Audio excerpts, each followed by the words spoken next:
is why so many people are so mad about it, because they're just taking opportunity away from kids that don't have it. So billionaires, kids of billionaires, they have it. They go to private schools. Everyone else, 90%, go to public schools. Don't take away their opportunity. So let's stay on the facts. Sorry, no, I'm really angry about this. No, because this I'm is what really people angry. need to hear. I taught kids in Clara Barton High School in Brooklyn, New York, and when they cut half the people, it's like evisceration by 1,000 cuts. Yeah. So you want to do this? Have the fight with us in Congress. Let's make sure we get the issues out there. I'm so mad. I'm spitting mad about this because it's hurting the people who can't vote. Children don't vote. Let's not take away their opportunity. Meanwhile,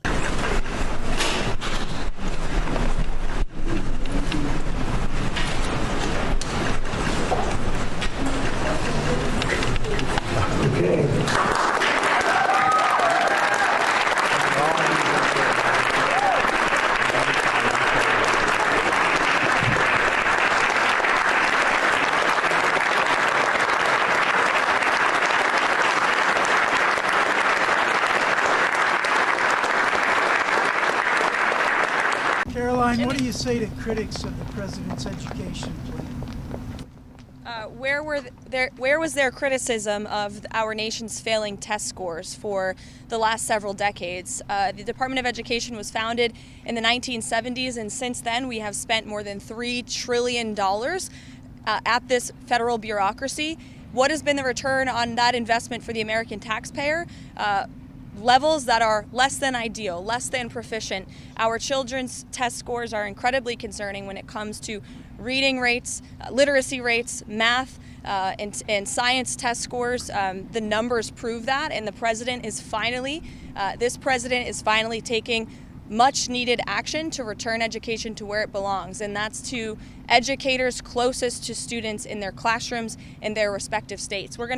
All right, guys, so we got to talk about the Democrats boohoo, whining, and crying about President Trump and his executive order to begin dismantling the Department of Education. Now, unfortunately, it's going to take an act of Congress to completely end the Department of Education because it was established by legislation in 1979. Okay, so unfortunately, what the president can do is that he can fire a bunch of workers, at least until some woke judge jumps in and tries to stop him, because that seems to be the play, right, is for the judicial branch to stage a coup against the president of the United States, which is currently what is happening in this country. But Democrats, again, they're raging about a department that, in my opinion, has been an absolute failure, okay, when it comes to our children, our kids.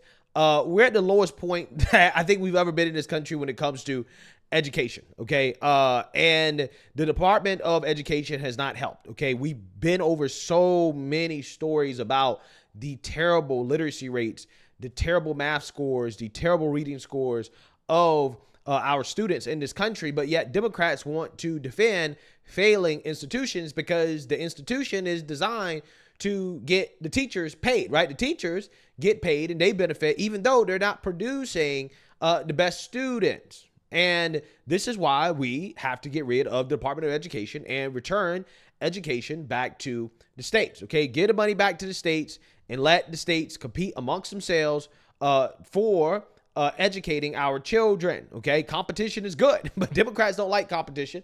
They don't like parents having options. They don't like Americans keeping their tax dollars, right? They want to take everything away from you and then tell you that you're a bad person if you don't like it, right? So that being said, now Democrats are on the defense. They have to defend this failing institution, and they don't have many good defenses, okay? Like, for example, the teachers union mob boss, Miss Randy Weingarten, she was confronted about the fact that, hey, during COVID, learning loss resulted in our kids becoming a lot dumber, right, and not performing as well as they should be performing, and you advocated for the schools to stay closed. Sort of overly broad school closures, that's one of the big examples, and that has fueled a lot of animus towards the Department of Education, towards teachers' unions.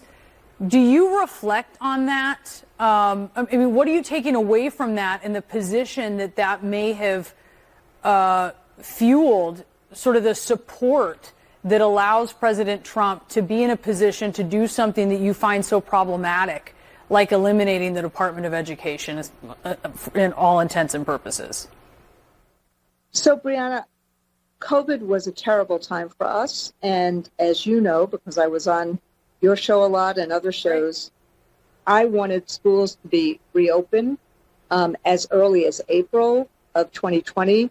The issue was the fear and the issue was the safety issues. But COVID has really hurt in so many ways. But this has been a Republican talking point for a long time. And flashback. Members of that 25,000-strong union voted in the majority to stay at home for at least another 2 days to defy Chicago Public Schools' orders to return to the classroom. Does the AFT stand 100% behind the Chicago union? So, of course, we stand 100% behind the Chicago union. Is this school year probably not going to have full school openings? Well, so I'm glad you asked that question, Chuck, because what does full school opening mean? If you do 6 feet of physical distancing, you're essentially saying in a school, you're going to have about 50% or 60% of people in there at any one time, not 100%. When and how are we getting our students, our children, back into those classrooms full time? so full-time is going to depend upon what's going on with physical distancing and what's going on with the variants. And I just hope this is not a rush to put in twice as many deaths in a place where we're really starting to get things reopened.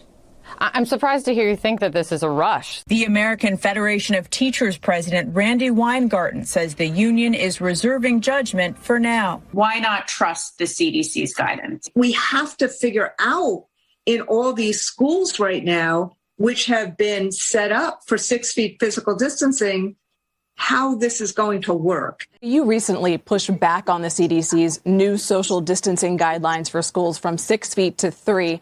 Why? Because, because trust is actually earned. You're going to have everyone back in September, 100% in class 5 days a week? I hope so. I would hope that Fox would be just as focused on let's get rid of the misinformation about what happened in this election. This election was free. Oh, come on, Randy. Come on. This is not the topic that we're here to talk about. Why not tomorrow? I mean, literally, why not tomorrow? If 90% of your teachers are vaccinated, if we know what we know now, why not just go back to school in person tomorrow? Well, frankly, 97% of the schools are open for in-person learning. Not 5 days a week. About 60% of them are. The real key right now is that about 2/3 of our parents, particularly Black and brown parents, don't trust it. Yeah, so this woman was more concerned about doing the bidding of the teachers, right? Because the teachers didn't want to go to work rather than the educational attainment and achievement of students, okay? Because at the time, students were not learning, okay? There was a lot of learning loss happening. We knew it was happening. Students were falling behind. They needed to get back in classrooms ASAP, and she fought tooth and nail to stop it. Because again, it's not about what's best for the students. It's about what's best for the teachers, okay? And hey, those goals aren't aligned, okay? Clearly it was not aligned during the pandemic, okay? So again, Democrats have to come up with weird defenses of this failing system, which means they're going to rely on emotional arguments that are not based in reality of what is actually happening to the Department of Education, okay? Like, for example, they are basically claiming that Republicans are doing this because they don't want kids to be educated, even though one of the main reasons why this is happening is because students' test scores are basically the lowest that they've been in a long time. Revealing something to citizens, which is they don't want the most educated citizenry possible because it's not helpful to them. People who can read and understand that climate change is happening are not favorable voters for them. People who can read and understand what they're doing to Medicaid, to Social Security, what Elon Musk is doing, the better your reading comprehension is, the more you might not like what this administration is doing. So an educated citizenry is not in their interest, and they're coming for it. Less direction from Washington. Let governors do their jobs. Bring education decisions back to the states, back to the classroom. What decisions do they are being mandated right now? That like you work for which governor? Christie, Governor. So you work for Governor Christie. What governors were told you can't do what you want to do? Look at the Democrat governor of Hawaii, right, Okay. who actually has the courage to speak up and say this. Governor Green. Yeah. Yes. Unfunded mandates coming from Washington. You have to do this. They handcuff states. Mandates. Well, but some of those mandates are you've got to get your reading scores up. Some of those mandates are you've got to make sure your fourth graders and your eighth graders, your scores you've been failing for decades or years, and whatever it is you've been doing isn't working.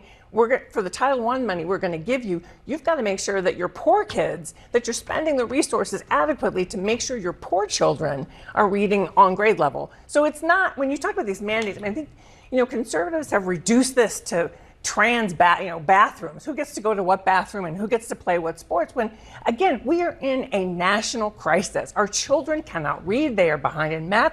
And we're talking about jobs and careers of the future, and they're behind. Yeah, so I don't know what it is about Democrats and their obsession with defending failing institutions. Like, for example, that Democrat propagandist that you just heard there, she admits out loud that, yeah, our students are not doing well, okay? The test scores are lagging behind.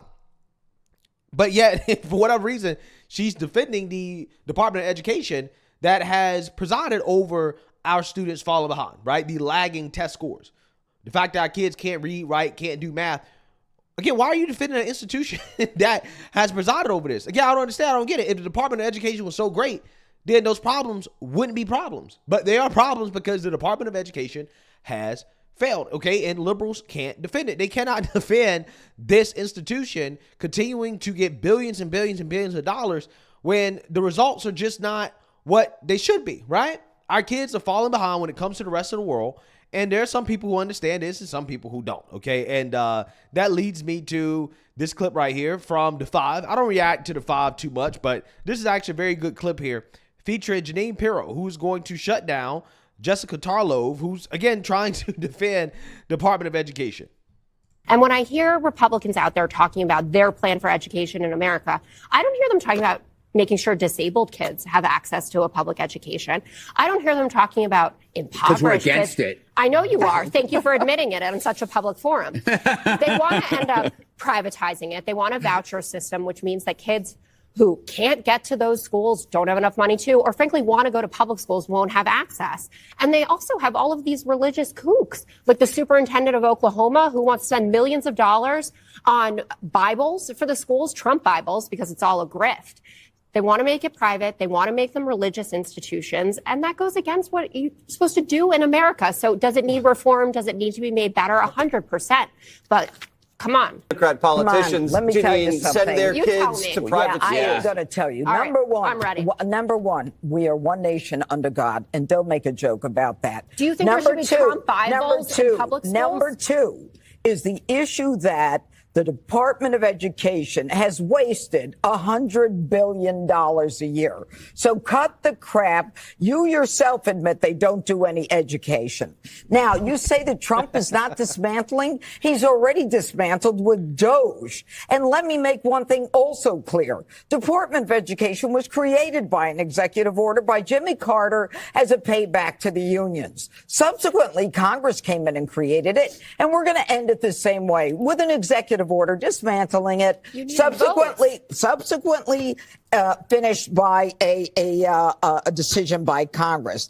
Now, let's be real clear. All of these issues, as it relates to Pell Grants, special needs, all that stuff is being moved to different departments within Washington. They are not being eliminated, and don't make it sound like these kids are being forgotten, because they're not. But if you want to talk about no child left behind, if that's what the Democrat liberals believe in, that screwed us up, screwed our kids more than anything, because no kid left behind made sure that every kid passed. And now we've got kids who can't even read at 8th grade level because they were passed. We have a 19-year-old who graduated with honors who can't read proficiently.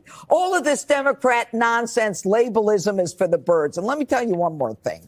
The Constitution does not guarantee an education. It is not a federal right. It is not a federal issue.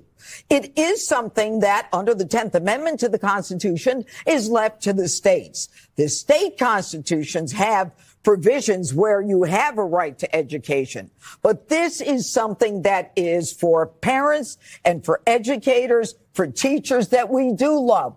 We don't love Randi Weingarten and what she did to our kids when she couldn't find one metric in the billions of dollars that we gave her to open the schools to make it safe enough for her and her pals to go to open up those schools. You know what, Randy? Go back to Ukraine for the third time to try to figure out what they're doing in education. And let me tell you one more thing. I'm not done. One more thing. One more thing is these kids in China and in Russia that were studying quantum physics while our kids were hiding and doing drugs and alcohol, and the kids in Norway and Denmark and Sweden.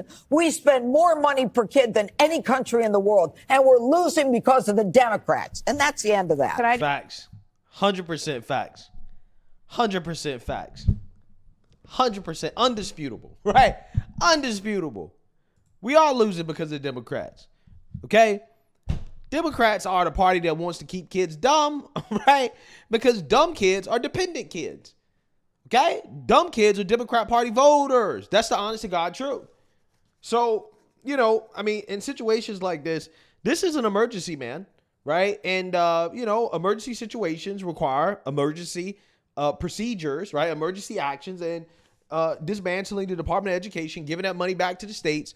It has to be done, right? We have to give parents choice, okay? We need to introduce competition to the schools among the states, and that's going to be better for everybody, right? It's going to be better for the education system as a whole. And, you know, I'm just glad that President Trump is putting in a genuine effort to get it done. Republicans have made this promise for a long time, going back to Reagan. They made this promise and they haven't done it. And finally, you have a president that is executing on the promise. Now, again, we already know some woke judge is going to come in the next, 24 hours and say, oh, you can't do that, right? But regardless, again, the effort is there, okay? And this has to be codified by Congress, and Republicans, they better put their money where their mouth is, right? Because the president is actually doing it. They have to make it permanent, right? And that's what I want to see from the Republicans. School choice is the civil rights issue of our time. And Republicans need to move with that sense of urgency, because if our kids are behind, then America is behind. So let me know what you guys think. Make sure you like, comment, and subscribe. Most importantly, share a Black conservative perspective. Peace.